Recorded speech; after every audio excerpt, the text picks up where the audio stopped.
Alright, so let's talk about a movie called American Gangster. Now, it starts off with a guy by the name of Bumpy Johnson, who was like one of the top gangsters in Harlem back in 1968. His driver at the time was Frank Lucas. They fricasseed one Spanish dude that just shot him for good measure. I was like, was just burning him up enough? Like, really? But Bumpy Johnson was a guy that helped out the community, you know what I'm saying? Handing out turkeys and whatnot. He pretty much had Harlem on lock. But when he had a heart attack and died at the age of 62, even gangsters at the funeral was sliding Frank. They didn't give a fuck.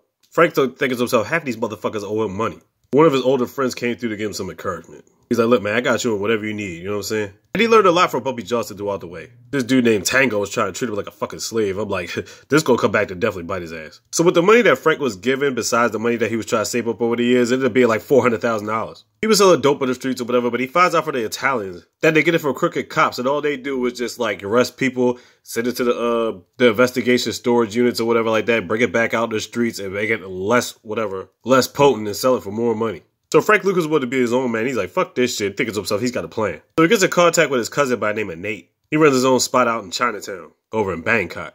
So basically he links up with him and he links up with these other Asian dudes, and he wants 100 kilos of coke. First off, even if you're getting that, how the hell are you going to try to get that across the country without being spotted? Keep in mind, he's a black man in the 1968. You know what I'm saying? So basically, Frank is like, fuck the middleman. We're going to go straight to the source. Because if you go through the middleman, he thinks to himself that's basically going to cut the potency down or whatever like that. So he's like, fuck that shit. I want it straight from the source. So they go all the way over to Vietnam, talk to us, connect. And he's thinking this shit is insane. He's like, how the hell you going to get it across the states? He's like, man, let me worry about that. Come to find out he was getting the shipments through like U.S. military planes. I'm like, fuck. Because Nate was in the army at some point in time. So ergo, planes. So now he's got back in the States ready to distribute and do all that other good stuff. Got himself a nice size apartment, got himself a club, now he's popping. Still keeping a low profile, just wearing typical suits and stuff like that. He ain't trying to alert the boys. Speaking of which, now we got this guy by the name of Richie. Now Richie's a detective, he's on this case, and he's with his homeboy Carl. They end up catching this guy, they try to make him spill the beans on something. So he says he can give him his bookie, you know, about money and points being spread or whatever like that. So you get the information about this guy and they start following this car around. The guy leaves the car in this gated area, then it's time for them to go. They go into the gated area, they bring like pliers and clippers, whatever. They break into the car, they don't find nothing, but then they check the trunk, it's just bags of money. It equated up to $1 million in the fucking trunk. So the guy that had all this money, turns out he's a crooked cop.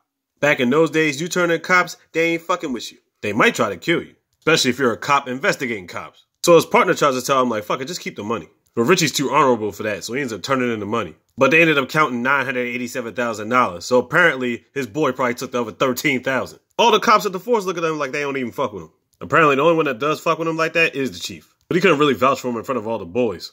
Now, Lucas, on the other hand, Frank Lucas calls up his cousin or brother or whatever like that. And he's bringing all his family out from like Greensboro, North Carolina. He got him this big-ass house so all of them can stay in, all this land. And they got that place to chill at on the come up. He tells him it's basically their mom's house and she could do whatever she wants with it. But there was another reason he brought his brothers out there. He wants them to work with him and get the operation going and keep it popping. Because if you can't trust family, who can you trust? So now he got his peoples, he got the money, everything all in order. Here comes this fucker Tango again, acting like he runs shit. Now every now and then he keeps charging them about this 20% tax as he's trying to sell dope on the streets and whatnot. So Frank said, fuck all this shit, put a gun to him, bust his head in broad daylight. It was like, and then took his money and gave him back 20% tax in a jar. Like, so his brother saw the whole thing go down because they was looking through the window. He's like, all right, that's what it is. Now, one of his brothers would have had a promising career in playing baseball. I'll explain that later on. So because he's got potent dope on the streets and whatnot, and he don't have to work behind anybody else, he made his own label for it, called it Blue Magic. That's taking food off other mafias or crooked cops around there, you know what I'm saying? So obviously, that's not going to pan out well around the rest of the streets. But Frank don't give a fuck. I mean, he kind of does because he wants to keep everything, you know, copacetic. So now back to Richie. He's like sleep. He's messing with some other random chick because his wife is pretty much about to divorce him. They have a son together and she's about to take their son to Las Vegas because he's been an irresponsible dad. He hasn't been able to come there on weekends and whatnot. On top of that, he has a dangerous job and a dangerous lifestyle. But he's still going to try to fight it in court.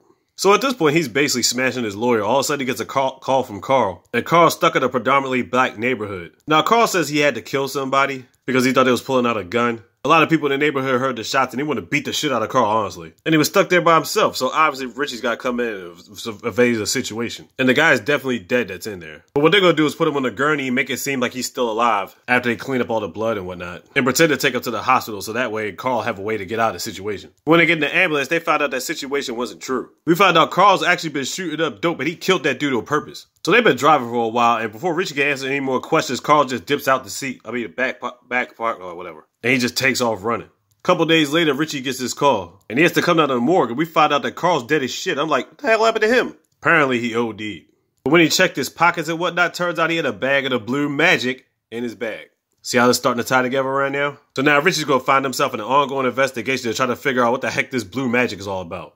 Meanwhile, Frank links up with this Italian so he can keep the streets off his back. And Frank knows this guy's paying like $75,000 to $80,000 for kilos. He's like, look, I'll make sure you only have to pay $50,000. I know the Italian dude's thinking in the back of his mind was good with that, but bottom line is, if he's getting to pay for shit for cheap, he's not gonna question it. So there you go. So now Frank's got this dude in his back pocket.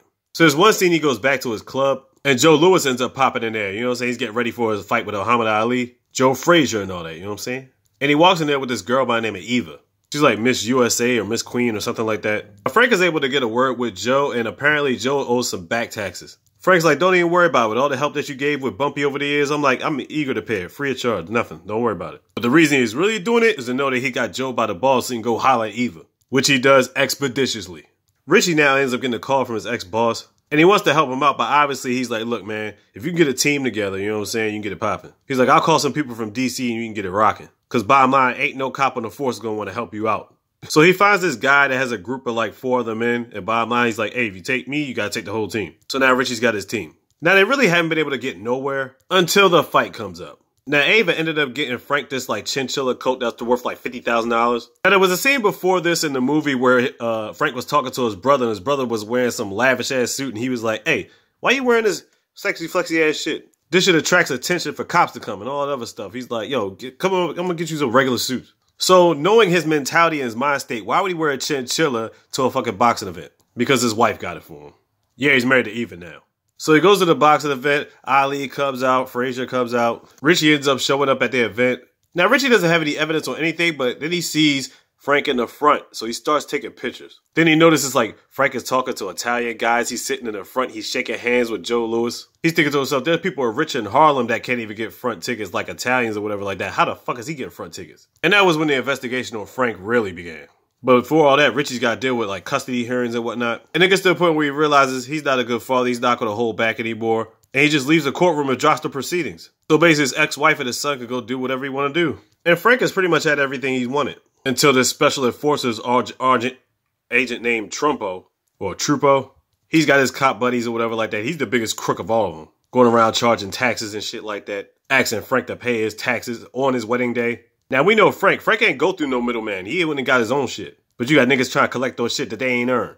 So his response after a while is like, you know, Frank and them all them having Thanksgiving or whatever. Frank's doing like his mentor. He's been passing out turkeys to the Harlem or whatever. Trupo gets a visit at the door. He actually gets a live turkey sitting in a cage. Meanwhile, his Pontiac gets blown the fuck up. Send their back and forth messages, nigga.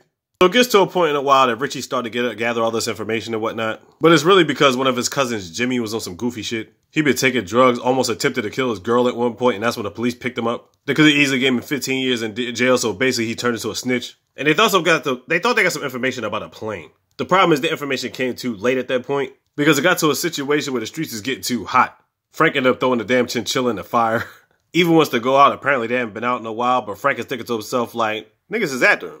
They end up going out anyway, but then Eva's disappointed because they're going to this Chinese restaurant just to get some food. But while they were sitting there, somebody tried to shoot at him on a drive-by. I was like, oh shit. Eva was okay and Frank got hit in his shoulder. But mainly that's the reason he didn't want to go out. Who knows who tried to hit him? Probably an Italian, probably somebody that was hating, who knows? Maybe it could have been one of the cop buddies. You never know. Then on top of that, his Vietnam crops are starting to dry up for the winter or whatever. So he goes over there to try to get one big score one more time. Meanwhile, all this time, Richie is checking out these planes and they don't find shit. Trupo actually goes to the house where his wife and his mom is at. They ain't find nothing in there neither. They go behind a dog house. His dog is barking or whatever like that. He ends up shooting the damn dog. Flips open the dog house. There's like a trap door. He goes to the trap door. It's like a bag full of money. Might have been his escape money. Now, there's one scene where Frank is talking to his brother Steve. And remember I was telling you about Steve wanting to be a baseball player? Now, he had the recommendations to give him to the Yankees, but it turns out Steve doesn't want to play baseball anymore. He's like, the fuck are you talking about? You've been wanting to play since you were a kid. So he asked him what he wanted to do. He was like, I want to be like you. I know the face that Frank was making, it was just like, thinking to himself like, fuck that, man, you got a future.